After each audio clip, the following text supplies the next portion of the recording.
A supervolcano wakes up. The ground breaks open, but lava isn't the real nightmare. The real danger rises above the clouds. Weeks later, the sun is still there, but daylight starts to feel wrong. Flights stop, harvests fail, food prices explode. And the scary part is, a smaller version of this has already happened before.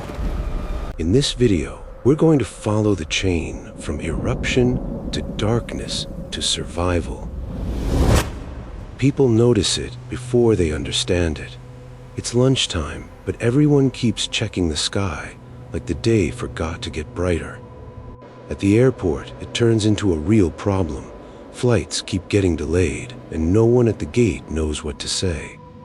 Then the stores start changing. The shelves aren't empty yet, but people are buying like they don't trust next week. Officials go on camera and tell people it's under control, but their faces don't make anyone feel better. Then the markets catch it. Food, fuel, shipping, everything starts moving before most people even know what happened. By night, families aren't asking if this is real anymore. They're asking something worse. Has this happened before?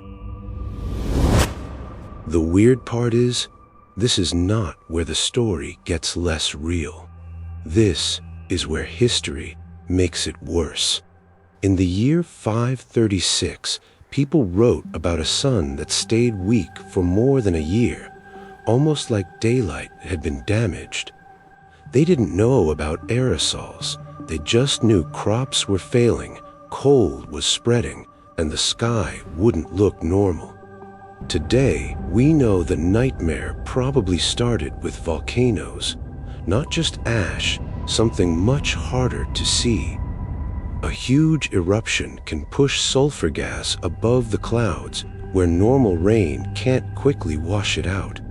Up there, it turns into tiny particles that bounce sunlight back into space. That's when the planet starts cooling. And once sunlight becomes weaker, the first system to crack isn't the sky, it's food. Food doesn't disappear all at once. It starts with fields that stop acting normal, and farmers who know one bad season changes everything. Then summer gets weird. Crops wake up to frost, cold rain, and weak light, like the growing season forgot how to grow. And it's not just wheat or corn. Animal feed gets tighter too, which means the pressure moves into meat, milk, and eggs. The scary part is farms can survive one bad week. They struggle when bad weeks stack up, and the next harvest starts shrinking.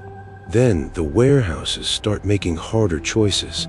What gets shipped first? What gets held back? And which cities wait another day? That's how a farm problem becomes a city problem. Not overnight, but truck by truck, shelf by shelf. The city feels it first at the store. Shelves aren't empty yet, but there are enough gaps to make everyone look twice. Then the lines start forming. People wait for hours, not knowing if there'll be anything left when they reach the door. Inside, people stop shopping the way they used to. They grab the basics, skip everything else, and hope it lasts. At home, every meal gets smaller. Families stretch what they have, knowing the next trip to the store may be worse. Then food banks get hit. The lines grow longer, the boxes get lighter, and the people handing them out start running out. Then a second market appears. Same food, higher prices, quieter deals, and people paying whatever they can before someone else does. And that's when the crisis moves past the shelves. Hunger changes sleep, tempers, judgment, and eventually the way people treat each other. At first, it feels like exhaustion. You wake up, check the window, and your body still thinks the day hasn't started. Then sleep stops fixing it. People get slower, sharper with each other, and less sure whether they're tired or hungry or both. Kids feel it too. Concentration slips, tempers shorten, and a normal school day starts taking more effort than it should. The next danger isn't dramatic, it's mistakes. A missed signal, a bad decision, one tired second at the wrong time. But exhaustion isn't the real turning point. The real change comes when people stop believing tomorrow will feel any better.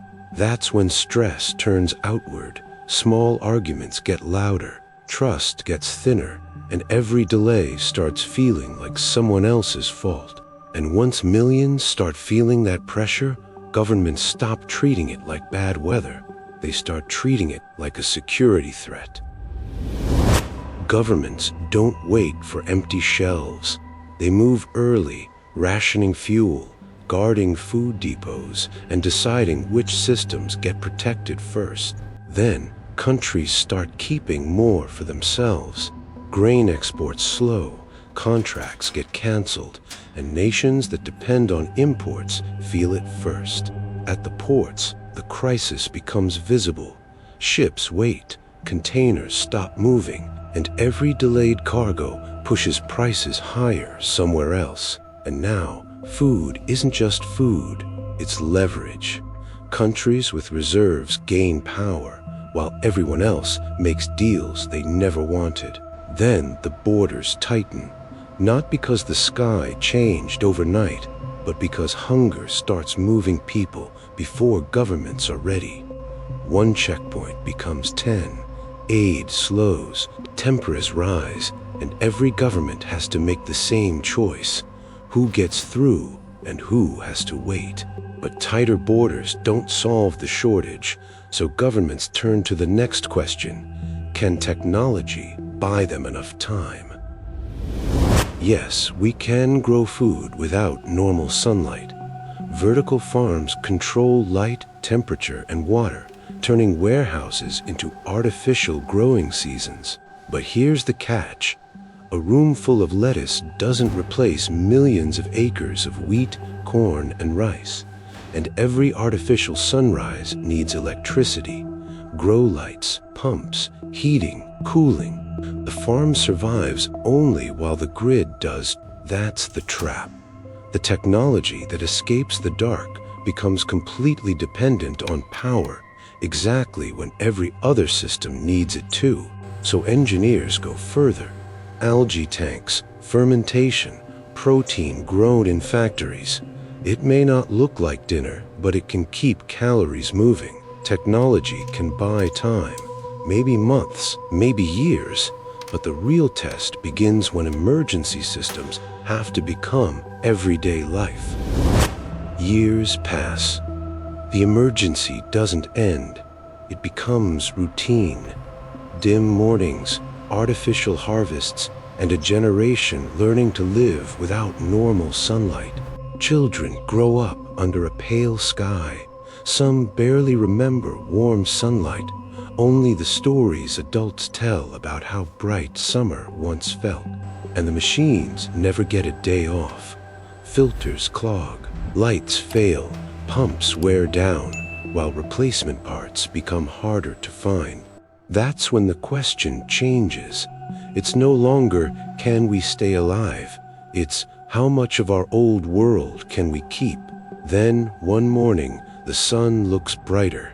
But after everything it cost, would you call this survival or the beginning of a different civilization?